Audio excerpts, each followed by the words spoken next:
Hello,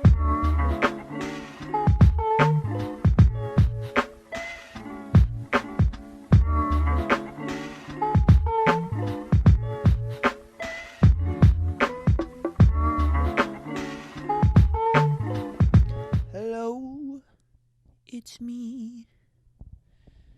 I'm in California dreaming of. I don't know that song very well. Hi, hello, and welcome to the 17th episode of No Eye Contact. My name is Ash. I'm 25. Why did I forget for a second? I'm a Virgo. I've got mushroom earrings on today. Honey's here. Honey, say hello. Honey. Honey says hello. What the fuck is good? How was my Thanksgiving? Thank you for asking. My Thanksgiving, this is the first good Thanksgiving I've had since I was a child. And I want to... And honestly, what made it good? Me. I fucking took initiative and I fucking did that shit. I have to do two. My parents aren't divorced yet, but I have to do 2 Thanksgivings because my grandparents don't mix, I guess. Okay, Honey's like fucking going through my things. She just realized that I put a new lamp over there that's been there for a fucking day and a half. She just realized. So she has to sniff it out. So my dad's side of the family does Thanksgiving the day before Thanksgiving, and it's a big family. You know, it's my dad has 2 sisters. They have kids. One of my aunts has 5 sons. Count them 1, 2, 3, 4, 5 sons. And they're all fucking teenagers now. And so there's just a lot of people in the house, and I don't like it. And I'm the only granddaughter. So it's just me and a bunch of fucking teenage boys. There's no one for me to hang out with. I don't relate to the adults because they're all fucking Republican. Sorry, I'm getting too heated right off the bat. But when I was a kid, I always thought, you know, the goal was to get to the adult table. And then I think that's when I started not enjoying Thanksgiving was I made it to the adult table, and guess what? The adult table is not any fucking fun. They just sit around and say ignorant, dumb shit, and they like try to slyly insult each other to their faces, and yeah, and like it just wasn't fun. So this year I was like, I'm not sitting at the fucking adult table. Also, I'm a big bitch, so it's like uncomfortable to have to like, you know, the seating arrangements. I have to ask people to get up so that I can get into my seat because I can't slide behind your chair, bitch. I'm big. You know that. You could see me. And it's just uncomfortable, and I'm not going to fucking deal with that. So I decided I'm not going to sit at the adult table because I don't like the adults. So I just hung out with my brother, and then my brother's best friend is one of the fucking 5 teenage boys, which he's cool too, I guess. But also, the most fun I had at Thanksgiving was, because not only am I the only girl, I'm also the oldest. So I was always kind of the ringleader when we were kids. Like I would be like, let's go play tag. We're going to play this game. We're going to play hide and seek. We're going to do this, blah, blah, blah. Like they would just do what I said. But then somewhere along the way, I lost my will to live and also be the ringleader at Thanksgiving. And so I just didn't do anything. I was just miserable. So this time I fucking showed up prepared. I brought Jenga and Connect 4. And I also brought 3 White Claws. And my dad's side of the family doesn't drink, or at least doesn't drink around my grandma. But no one noticed that I was drinking White Claws. So, and it made it more fun for me. And as soon as I got there, I was like, we're playing fucking Jenga. And it got everyone like interacting with each other. And it was fun, and it broke the ice. And then we ate, and the food was fine. And then I also don't really care for Thanksgiving food. That's the other thing. People are like, ooh, but the food. I don't even have that to look forward to, dude. I don't care about Thanksgiving food. I would rather eat lasagna. I'm sorry. Why can't lasagna replace turkey? So anyways, we ate, and then I think that because I broke the ice with Jenga, my cousins started going around to the other cousins and being like, "Hey, we're gonna play hide and seek after dinner." And they hadn't put together a hide and seek game in years at a family gathering. So I fucking did that. And then, but I'm not playing hide and seek. It's fucking cold outside. I'm not running around in the dark. Fuck you. So I played Connect 4 inside, and it was fun. I actually had fun. And then the next day we have my mom's Thanksgiving, and that one's like sad. So the first one's like usually overwhelming, but then the other one's like sad because it's just my grandparents and my parents and me and my brother. And my grandmother has dementia, and it's getting bad. And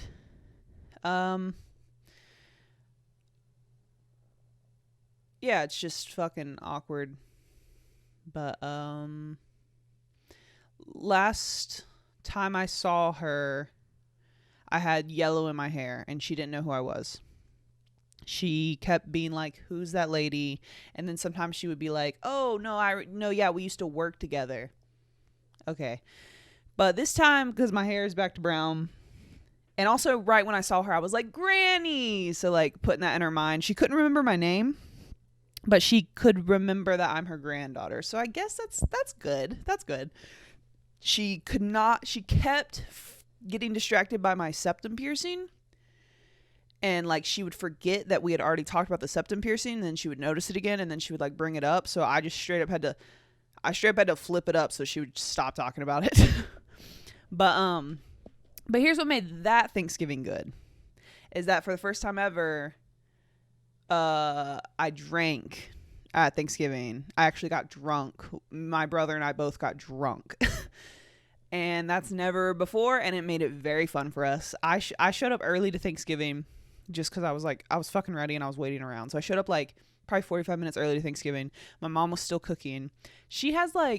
My mom's really the only person who like casually drinks. My dad, for some reason, is anti everything except for like McRibs from McDonald's. That's his drug of choice. But he's actually also never been drunk, which I think is fucking, I don't know how to explain it, but it feels like a red flag to me. But so I get there and I'm like, fuck, I wish I brought a fucking White Claw. So I know my mom has a little bit of something laying around. So I'm like, Mom, what you got? What you got? And she had like a little bit of vodka in the freezer. And so I'm like, Mom, take a shot with me. She's like, oh my God, should we? And then I'm like, wait, Cameron's going to be 21 in like a month. He should take this shot with us too. And so next thing I know, me, my mom, and my brother take a shot together on Thanksgiving. I've never taken a shot with my mom. I've never taken a shot with my brother. And then she just started pulling out like all the leftover alcohol she had in the house. She had like 2 mini bottles of Evan Williams whiskey. She had like a little bit of tequila. She had a little bit of like a different vodka. And so next thing I know, me and my brother both had a mini bottle of whiskey. We both shared a shot of tequila, and we both shared a shot of some kind of like peach vodka or something. And I also had a mixed drink. And so next thing you know, in 45 minutes, I'm fucking drunk, dude. And my friends know this. When I get drunk, I fucking get so sweaty. But I'm really sweaty when I'm sober too, so it's kind of hard to tell. But I got real fucking sweaty. And my brother said when he sat down for dinner, the room was spinning. But it made it made it way more fun for us. We were way more social and like interacting with our grandparents and playing around. And the only person I was expecting to say some shit was my dad. And luckily he didn't say some shit. And he's also really good about like holding grudges, like not saying stuff in the moment and then bringing it up later. And he still hasn't brought it up. So that's pretty cool. when I went into his office to be like, hey, what do you want to drink? I'm making drinks. He was like, what are you drinking? And I said, I have a mixed drink. And he went, with alcohol? And I was like, yeah, bitch. But yeah, it was fun. It was a lot of fun. And I hope that it becomes a thing, because, and maybe that's fucked up, but now it's fun. So if I can get drunk on Thanksgiving, I would look forward to Thanksgiving. So we'll see how it goes. Maybe the goal is to like, ooh, what if one year I could get my dad? Oh, he would not take a shot. I'm going to dose his sweet tea with fucking LSD at Thanksgiving. That's a fucking Thanksgiving, brother.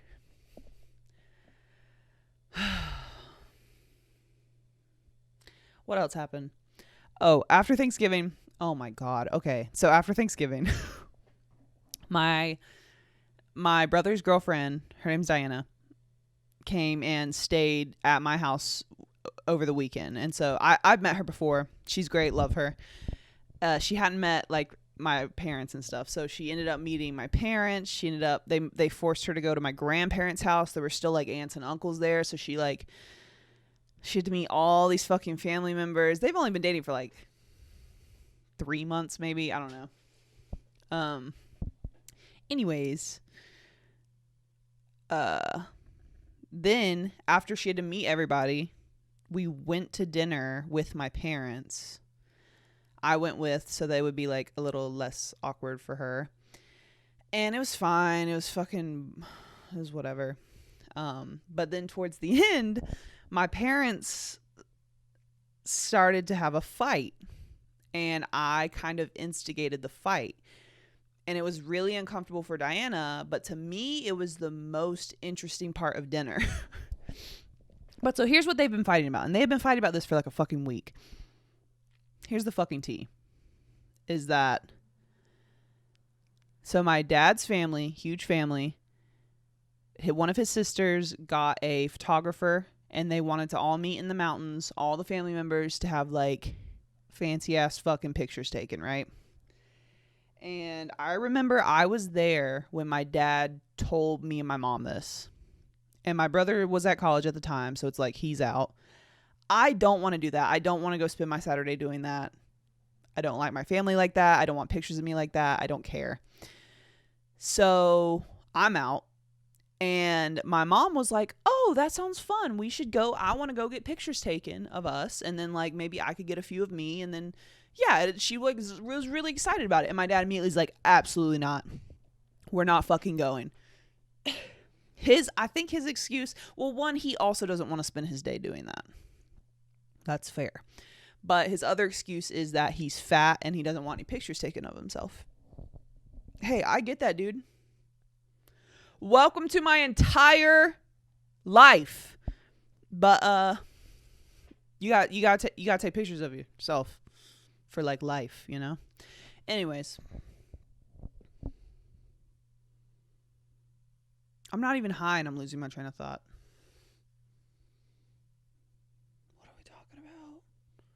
What are we talking about? What the fuck are we talking about? Photo shoot. Oh, so my dad's like, no, not happening at all. And it's like, okay. And then so my mom like makes plans for that weekend. She bought like an Airbnb, or she bought a cabin, and she's trying to fix it up and turn it into an Airbnb. So she was planning to go work on it that weekend. Turns out my aunt calls my dad and essentially guilts him into coming to the photo shoot. She's like, you know, I want there to be a picture of like mom and dad and then the 3 adult children. So like, you need to be there, brother. And he doesn't want to go, but he's like, fucking, okay, fine, whatever, fine. And what he should have done is he should have gone to my mom and said, hey, I actually am going to go to this photo shoot. I know you have plans this weekend, but do you want to go? And I bet my mom would have been like, yeah, let me change my plans because I want to do this photo shoot. But here's the thing is my dad's a fucking narcissist and he doesn't think about other people. So he didn't think to do that. Or maybe he just didn't care to do that. So he either tells my mom like the night before or the day of, I'm going up to this photo shoot. Okay. So he goes and does the photo shoot. She goes and works on the Airbnb. And I guess, the only reason I even heard about all this fucking bullshit is she called me like that Sunday when she was driving back from the Airbnb and fucking went off about my dad. And she said, I guess once the photo shoot pictures started coming up on Facebook, don't have Facebook, guys. Don't have Facebook. Once they started coming up on Facebook, it hurt her feelings. She just felt really left out. Like, none of my aunts called her and was like, you should come. We want you to be there. I think it's because they assumed my dad would bring her, would like relay the message to her, but he didn't because he sucks. And when she saw the pictures on Facebook, she got really angry about it. She even texted my aunt to be like, hey, just so you know, I wanted to go to that photo shoot and your stupid fucking brother didn't even invite me. But here's what I told her was ridiculous to be mad about, because she was like, I understand being in like the picture with your parents, but I guess it was like the big family picture with like all my cousins and like everyone's kids and shit. And then there's my dad. And my mom's like, you should have stood out of that. Your family wasn't there. You should have stepped out of the picture. And I'm like, if you're already fucking up there for the photo shoot, you're gonna get in the picture. That's a stupid thing to be mad about. You can be mad that you feel left out and you feel like he didn't like take your feelings into consideration, but to be like, how dare you be in that one fucking picture? That's what? But anyways, so that got brought up at dinner because my brother didn't know about it. So it got brought up, and like as my mom is recounting the story, dude, my dad was like so angry. Because here's the other fucking thing, is that he could easily be like, I didn't realize it meant that much to you. I'm sorry. Next time I will invite you. But no, he has to fucking double down on like being defensive. And he was literally so angry while she was talking. He was like rolling his eyes and like clenching his jaw. And he was like, no, tell your side. Go ahead. Blah, blah, blah. And then he fucking... somehow it escalated into, because my mom's also being ridiculous and being like, when people see a picture of you without me on Facebook, they think we're getting divorced. And so he said that at dinner. He was like, so now somehow it's turned into that we're getting a divorce. And he was like, and I wish I never went. I wish I never fucking went. And it was just like, we're at dinner, bro. You're like 50 something. Calm the fuck down. But, so yeah. That was Thanksgiving. And speaking of Thanksgiving, it has nothing to do with what I want to talk about today. So that's fun. What I do want to talk about today is Ray Dunn. Do you know who Ray Dunn is? Do you know what Ray Dunn is? Okay?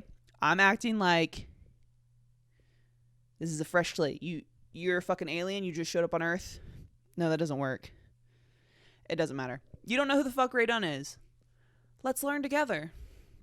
So, this is on raydunn.com. This is her about page. This is her about page. So let's read. Ray Dunn is a California native and resides in the San Francisco Bay Area. She has a Bachelor of Arts degree in industrial design and worked in graphics and fashion design for several years before discovering clay, which has now been her passion since 1994.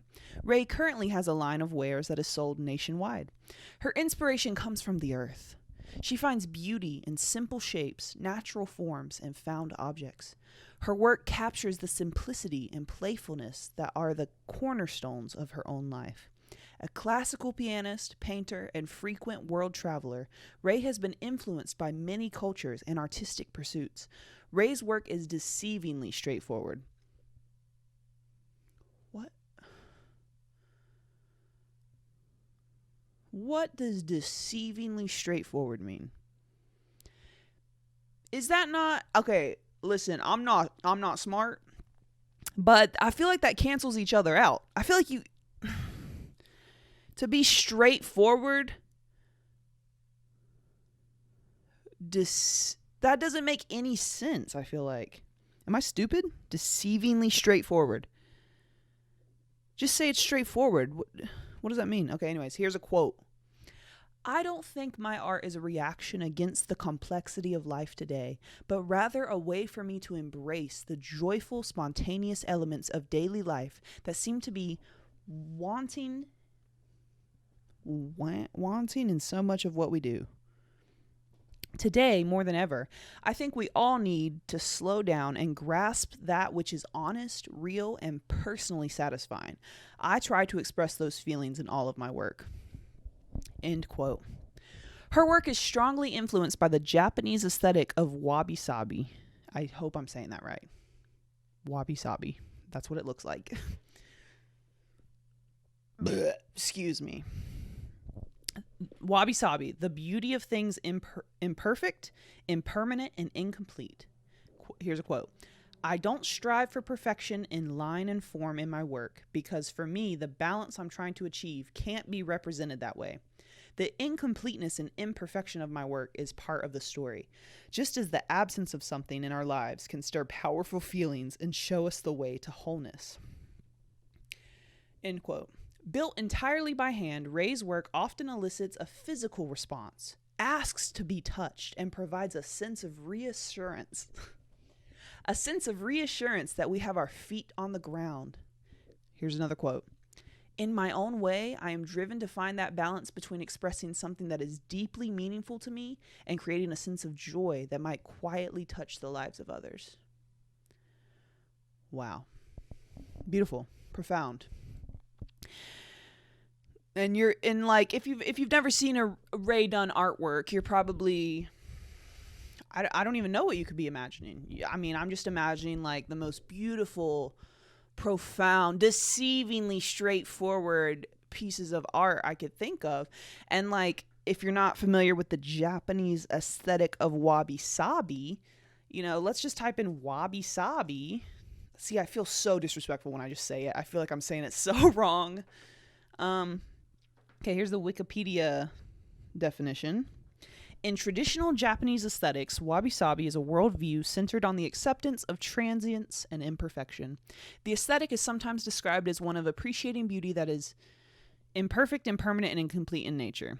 It is a concept derived from the Buddhist teaching of the 3 marks of existence. Characteristics of wabi-sabi aesthetics and principles include asymmetry, roughness, simplicity, economy, austerity, modesty, intimacy, and the appreciation of both natural objects and the forces of nature. Wow. Let's look at some examples of wabi-sabi. Wabi-sabi art.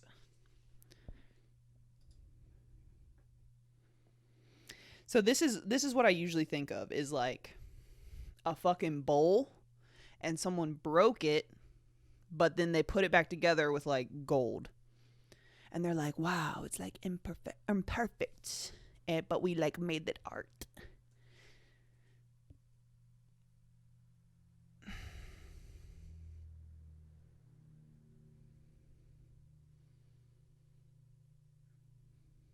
Okay, there's like peeling paint.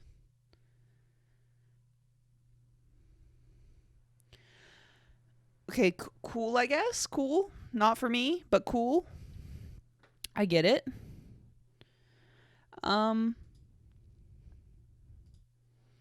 Yeah, cool. So, let's look at some of Ray Dunn's work. All right. So, pretty much all of them are just this very plain like ceramic white with this like, they all have the exact same font, which is like supposed to look, I guess, handwritten. and she puts exactly what the thing is supposed to be used for on it. Exactly. Or like something having to do with it. Like I've seen, like for example, this. It says it's mixing bowls, and it says pinch dash mix.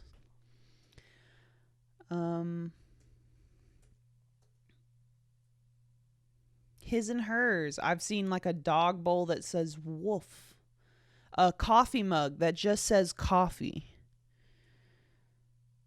Here's straight up on these dishes, it says soy in the bowl, and then it says edamame on the plate, so that if you forget what's supposed to go on these plates, and if you wanted to use the plates for something else, you can't, because this is a soy and edamame plate. You fucking idiot. Cup of happy, you don't put anything in it other than happy. There's a fucking picture in this picture that just says pour, in case you forget what you do with a pitcher. You fucking pour it. There's a fucking mixing spoon holder that says stir crazy. Isn't that just so silly? One says not yours. And then she's got like, oh, there's a fucking butter dish that says butter. But then she's got some other things like best day ever on a mug, hot mama, hot mess, dog mom, not yours. Yas. We've got a sugar and cream thing that says sugar and cream, even though there's a fucking plant in it. And it all looks the same. It all looks the fucking same. And it doesn't look, I know it's her original work, but like it doesn't look original in the slightest. They all look the fucking same. And I wish I wasn't audibly getting angry. But this makes me so angry. It's so ugly. It's so fucking ugly. It's basic. It's ugly. If you go in any fucking TJ Maxx and you go to the clearance section, it will be full of these ugly fucking ceramics. Okay? I'm literally getting angry. I have to move on to the next thing. So, yeah, she makes ugly fucking basic pottery, which, no hate to her. I'm sure she's a lovely lady, because really what it is that it's not her fault that it got so fucking popular. And that's the problem. I feel like I wouldn't hate it so much if I didn't see it fucking everywhere. And there weren't bitches literally going fucking nuts about it. Wait. Okay, so here's the fucking tea about Rae Dunn. Is that she got, well, I'll just read this. So this is also from raydunn.com, where she talks about manufacturing. So here's what it says. I have 2 lines of ceramic wares on the market. This has been somewhat confusing to many people. One line is handmade by me. The other is manufactured. Here is how it all came to be. I began selling my wares 13 years ago, making every single item by hand. This meant no molds, no castings, no interns, no employees, no accountants, no help, just me. Making, glazing, firing, packing, shipping, promoting, accounting, etc. Soon, I was selling to 100 stores and working day and night, 7 days a week. I couldn't keep up. There was a dreaded, never-ending to-do list at all times. Serendipitously, in 2003, Magenta came into my life. This changed and saved my life completely, and so was born Rae Dunn by Magenta. This is a line that I design and make prototypes for.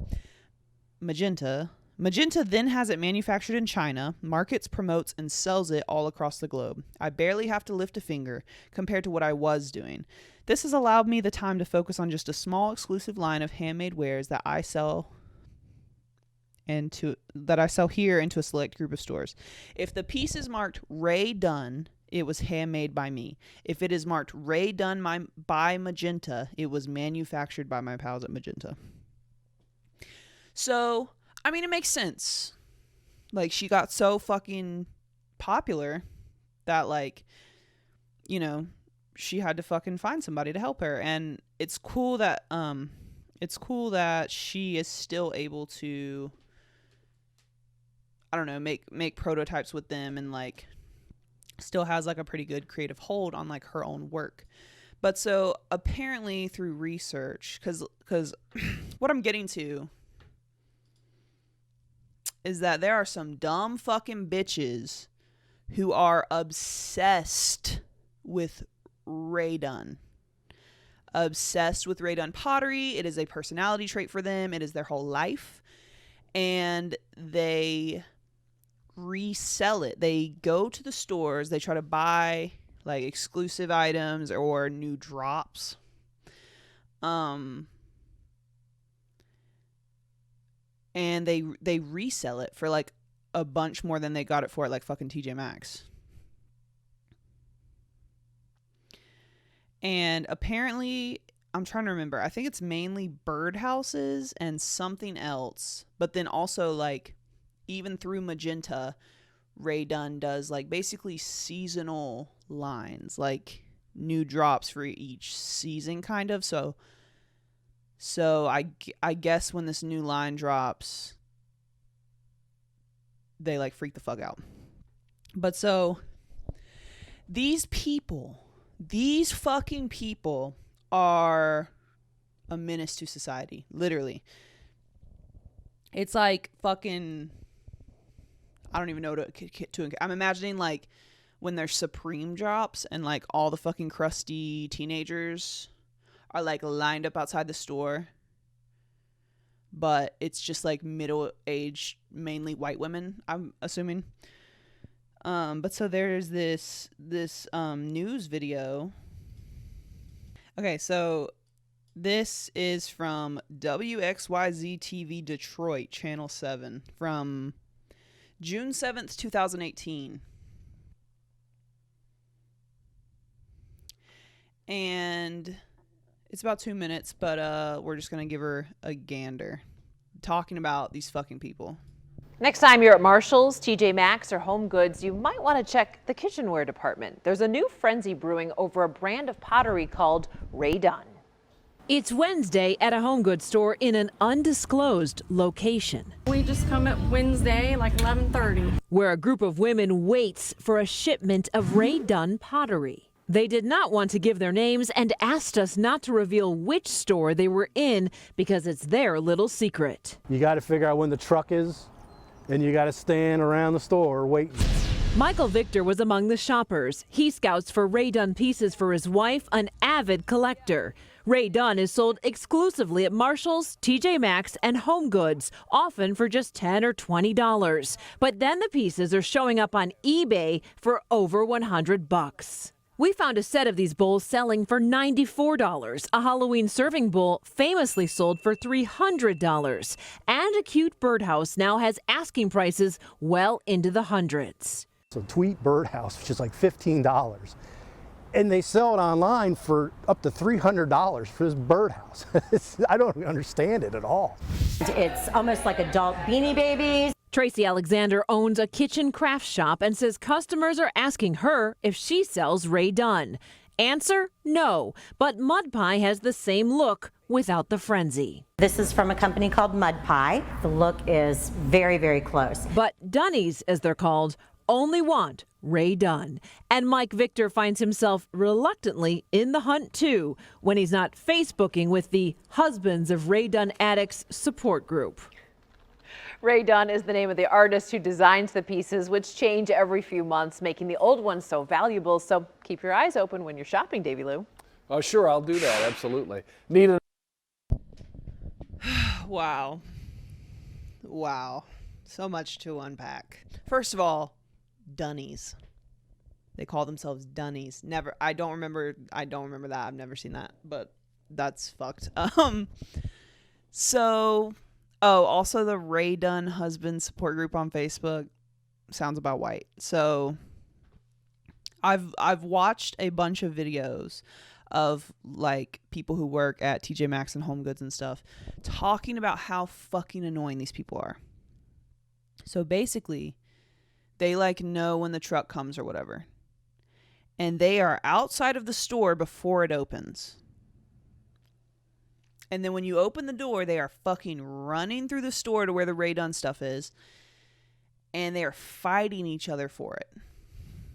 Part-time job was my first part-time job was at Marshall's, and Marshall's is owned by the TJX Corporation that owns Marshall's, TJ Maxx, Home Goods, a bunch of those stores, and all of them carry this Ray Dunn brand stuff that was shown in the video. So the first time I ever did an opening shift for Marshall's, I was told by my manager to watch out for the Ray Dunn women.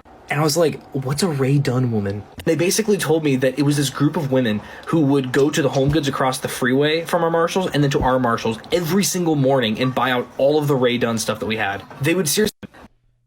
I wish that audio was longer, but the fucking TikTok cut off, but whatever. Yeah, okay, apparently they're there every fucking day. But, yeah, literally fucking fighting each other for it. I've also seen people say, like, because I guess shipments, when they come in, they come in like an even number. Like, it'll be like 6 or 8 or 10. And so when the fucking Ray Dunn bitches are there, if there's like 7, they'll be like, where's the 8th one? Like, I know that there's an even amount. And they'll be like, sometimes shit just breaks in transit, and they'll be like, show me the broken. Like, they think that the employees are lying and like I almost said illegally. It's not even illegal. Thought that they were like hiding. They think that they're hiding Ray Dunn pieces for other buyers. And apparently other Ray Dunn bitches, they come in and they'll hide the Ray Dunn pieces in the store for like their friends who are coming in later. And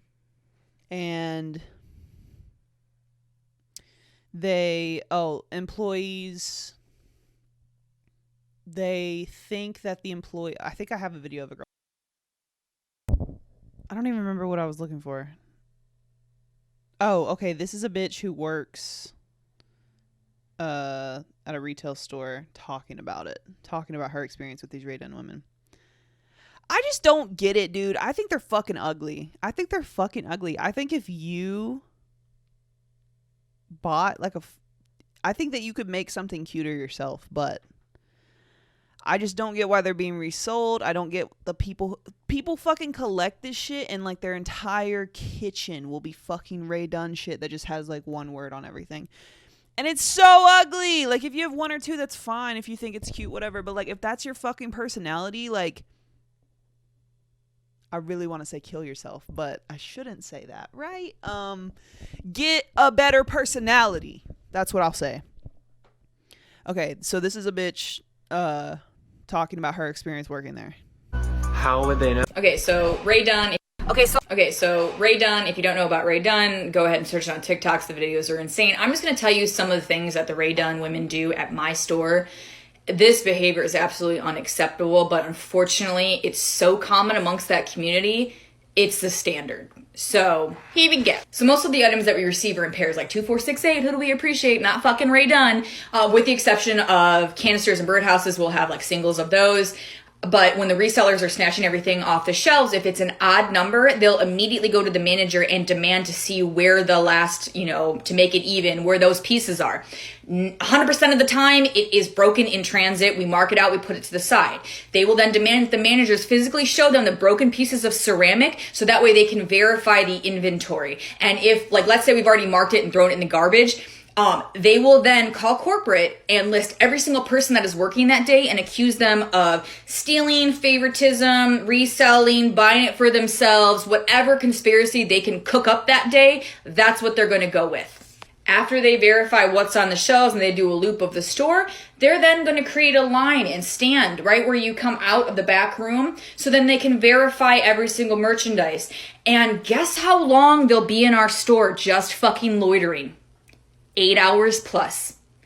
Imagine coming into your job, they're there before you get there, and then having someone who doesn't work at your fucking establishment stand there and supervise your work for your whole 8-hour shift. Guess what? They'll leave around about 5:36. They're going to come back after dinner around 8 o'clock to then do another loop of the store. These women live at the store and just You have a canvas cart. It's literally a canvas bag on wheels, and we put pillows and stuff in it. They have it in their heads that we hide Rae Dunn in it, and then we hide it around the store like a fun little Easter egg hunt, because there's nothing that associates love doing more than rework. We love taking ceramics out of pets and having to take it back to that section 4 times in one day. You know who's doing that? Resellers. They hide it for their friends. It's not us. We don't want to put an ounce more of effort into Rae Dunn than we already have to do. I promise you that. This one is by far blows my mind. So you cannot provide customer service to resellers. Let's say you don't know that somebody's a reseller and you're like, oh, hi, how are you? Blah, blah, blah. Can you help find anything? You're just doing your job right, providing great customer service. They will see you being nice. They will immediately get it in their heads that you're working with them. It's an inside job. You're letting them know what's on the truck. You're sneaking things out to them. They will call corporate on you and accuse you of being a reseller or helping them. They have to do a full investigation on that. I can't even tell you how many times I've had to be pulled into an office and talked to for providing customer service. Okay, so Rae Dunn, if you don't know about Rae. Okay, so I'm seeing a ton of this on the post. Yes, you're 100% right. It is going to be jam-packed in every single one of those stores. It's not worth any money. None of that stuff that you see like fully stocked is worth anything. It's gonna hit that clearance rack. It's worth nothing to resellers. The only thing that's worth anything are going to be very select mugs, canisters, and birdhouses.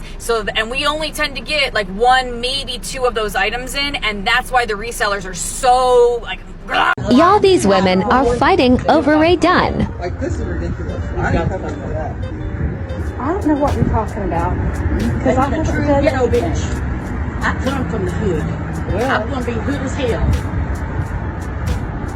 A penguin. I'm gonna show him a penguin. I don't know. I'm gonna show him a penguin. You know what? I got plenty of money to get me out of jail. Plenty of money. Nobody's gonna fight you here, Margie. Nobody is gonna fight you. Nobody. Motherfucker. She knows me. They both know me. They talk shit. So many times get. But it wasn't us that talked shit. It wasn't None us. of us wanted to relate to them. And they want to well, then if you want to relate them, go to Richmond and relate big them. Parking lot. Big parking lot. The bullies won't come here. They don't come here. They don't open here. They open in Richmond. I dare motherfuckers to come here. I said, I'll see you at Home Goods Monday. I'll be right here. They're not going to come here. They open at the one in Richmond. Right. I dared motherfuckers. But they never at the concert. She said, I'm from the hood. I'll get hood as hell. Shut the over pottery? You're gonna beat someone's ass over pottery? That's crazy. That is crazy. Dude, I've worked in the food industry and I've worked in a fucking retail store, okay? I'm so glad I didn't have to deal with that. If I had to work somewhere where they had these fucking Rae Dunn bitches, oh, I would get fired. And it's insane that the corporate has to do an investigation on fucking what? Like, that's crazy. That is crazy. Dude, I would be fucking with them. I would be telling them there's a fucking scavenger hunt in the store. Rae Dunn. Ooh, it's crazy. I guess it doesn't affect me. I just see it on the internet and then I get mad for some reason. But that's crazy.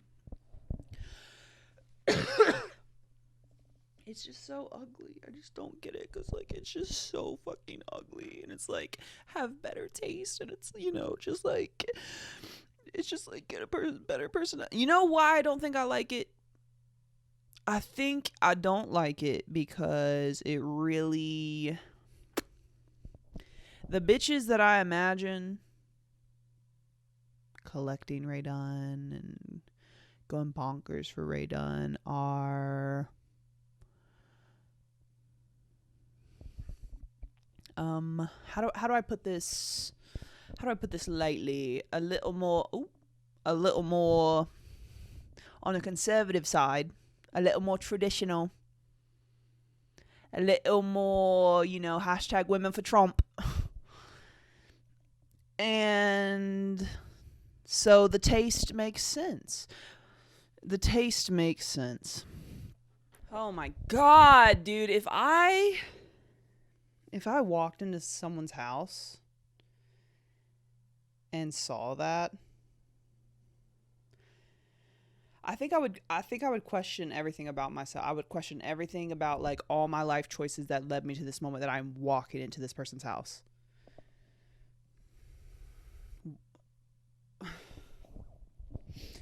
And if you have a couple Ray Dunn pieces, that's fine. You know, I can remember like when I first started to recognize them at like TJ Maxx, and I was like, okay, like I get it. It's kind of cute. It's not my style, but like I could see why people get this. But then when I found out that these bitches go fucking bazonkers for it, like, ooh, that kitchen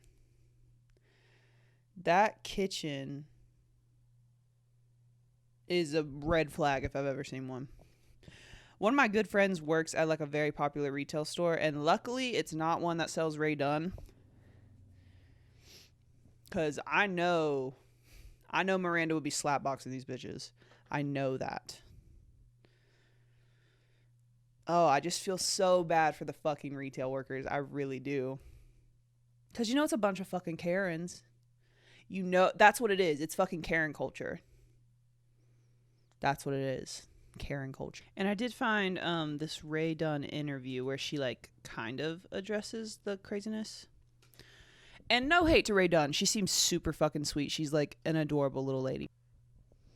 She's very cute. And honestly, because of the fucking Ray Dunn bitches who very Karen culture, like we can agree it's very much like middle-aged white women. That's who I was imagining was making this, but it's not a white woman.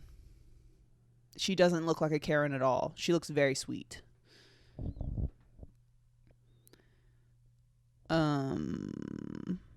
So let's watch this interview.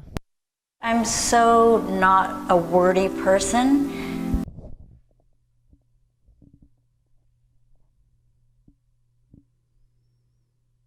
I'm sorry. Okay, again, she seems so sweet, but I can't do the like fake deep shit.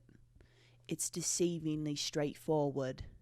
I use Japanese aesthetics. I use nature as my inspiration. Bitch, you wrote sip on a mug. I'm not a wordy person. Shut the fuck up! All you got is words, bitch! Sorry. Let's keep playing it. And I feel like my pottery really resembles me. Basic? You know, it's quiet. I don't like a lot of what I hear is going on out there. You know, there's a lot of fighting and hoarding and reselling. Really nothing that I can do about it. You know, people are free to do what they want with their belongings.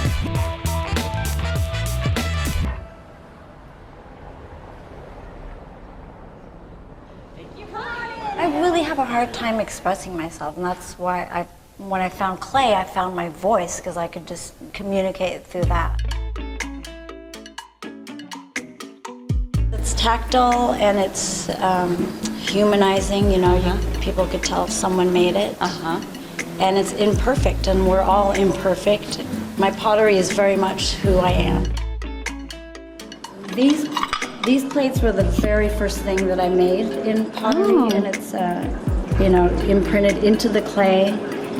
And That's cute. It was like a little fucking ladder on a plate. That's cute. I would consider that art. But if you write toast or eat, I see she has some fucking salt jars that just say salt. How's that? It just makes me feel like it's for people who like don't know what's going on. Like a giant 6-year-old or something. Like, and I saw some, she showed some, I think there's some jars on this shelf that like looks like actual fucking art. She's got like fucking patterns and shit. Do that. That's cool. That's artistic. But I think, okay, also the part about her that makes me mad is that you can't, I don't know, you can't push this whole like handmade, like, oh, all of them are made with love, when it's like, most of them are fucking manufactured in China. So what are we talking about? Are they hand making them in China? Because if they are, that's kind of impressive. Signed my name here, which is Ray spelled backwards. Oh. Because of my shyness, I was, You didn't want to. The interviewer said, oh. Because of my shyness. What's your name to it? I was too embarrassed to have my name on it, but. This writing actually came from these, which I've been doing for, since the early 2000s. When I first started pottery, my teacher was like, smooth those out. You want it to be perfect. And I was like, I don't want it to be perfect. I want it to look like somebody made it. The minute I touch. See, that's fine. I don't care about, I'm talking about the fucking, there's no color. And it's not even like, it's like, what's it called? I guess it's like minimalism, but it sucks. It's the fucking, it's the font. It's the fucking, it's not original anymore. It's the same fucking thing over and over and over. She hasn't fucking, like, her art has not evolved. She just keeps, and I guess it's like, don't fix it if it's not broken. Like, obviously it's still going well for her, but like, it just all fucking looks the same, dude. And it's so ugly. I don't want to watch this whole interview, so sorry. Are there Ray Dunn vloggers? Oh my god, this is about to make me even more angry. Like, YouTube channels dedicated to Ray Dunn collectors. Inside the home of the ultimate Ray Dunn collector. Bruh.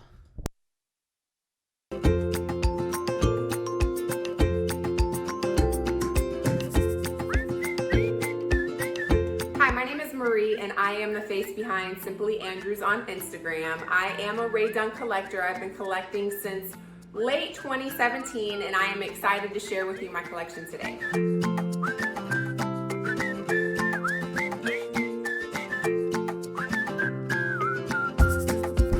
It doesn't look like a house. It doesn't look like a home. It looks like a Ray Dunn display case at a store.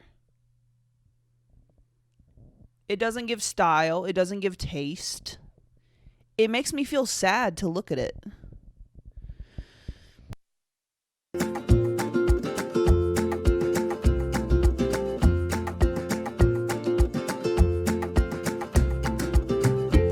What originally drew me to Ray Dunn was just seeing some collectors post about it online. It's where I started my interest, what sparked my interest in collecting. I went to Marshall's, I purchased my very first baking loaf dish and my flour canister, and I brought it home and started incorporating it into my home. I have a more farmhouse style look, which is one of the popular looks currently, especially in the Ray Dunn world. And it's where my love and my passion for collecting started. So I wanted to give you guys a little close-up of my non-seasonal or non-holiday display. It is one of my other favorite collections. I keep my hutch in my dining room of my home. I don't really incorporate Ray Dunn or any of my collection elsewhere in my home, but I keep it mainly in my hutch, so it's all in one spot. I do decorate for all the holidays, so I do change it out. I have a Valentine's Day collection, an Easter collection, and definitely Halloween and Christmas. I do decorate a little bit for the fall, but I will start decorating for Halloween at like the end of August, beginning of September. And then once I take it down, I'll put up Thanksgiving for maybe a week, and then I go straight into Christmas.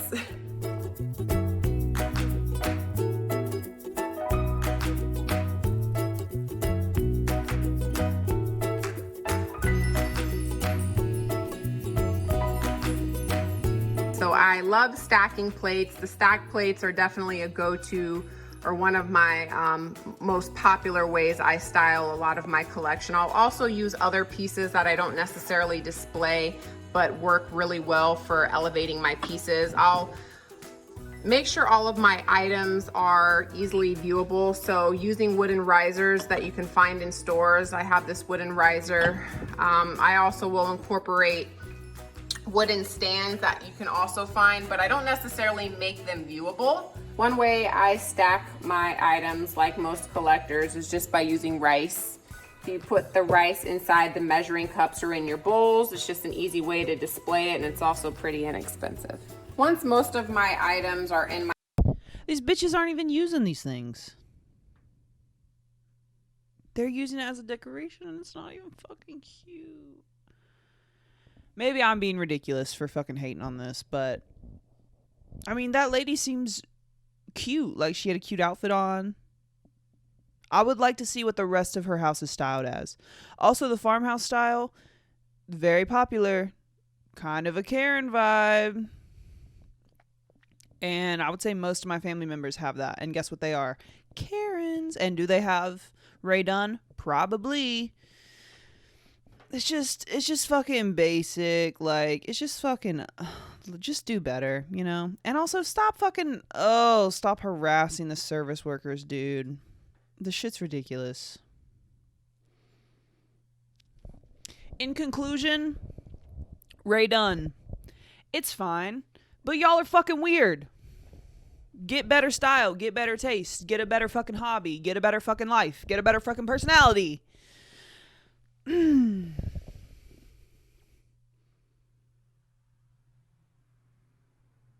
Collect rocks.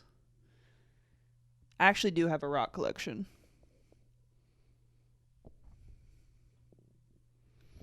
Collect rocks. It's fucking free. Well, kind of, sometimes. Collect gravel. Collect some nice mulch. When I was little, I used to... Not little, but like when I was a teenager, I collected antique Coca-Cola stuff. Do I have any of it now? No. I bet it's cuter than fucking Ray Dunn, though. Dude, what if you walked in my house and it was just all fucking Coca-Cola? That would kind of be a vibe. Oh, but if I walked into someone's house and it was Pepsi, that's a fucking red flag. What am I even talking about, dude? Here's what I'm saying. Ray Dunn, you seem like a nice lady. Ray Dunn the art, it's fine in moderation. Ray Dunn the collectors, go fuck yourself. That's it. It's fine, but y'all are weird. That's my conclusion. It's fine, but y'all are weird. I don't know if this was a good episode, but I've been wanting to talk about this for a while, so thanks for letting me get it off my chest. If you watched this whole thing, thank you. I really appreciate it. Maybe, hit a like, or like review it if you're like listening on something, or like subscribe, or like follow, or like my Instagram's like @noeyecontactpod, or like if you want to like email me, it's youngcinephile@gmail.com. And if you didn't watch this far, fuck you. So yeah, thanks for watching if you did. Catch you on the fucking flip, brother. Honey. Any closing statements, honey? Flip this cat around. I flip this cat around. You can't even see her. Honey. Hi. I woke her up. Me and honey say bye.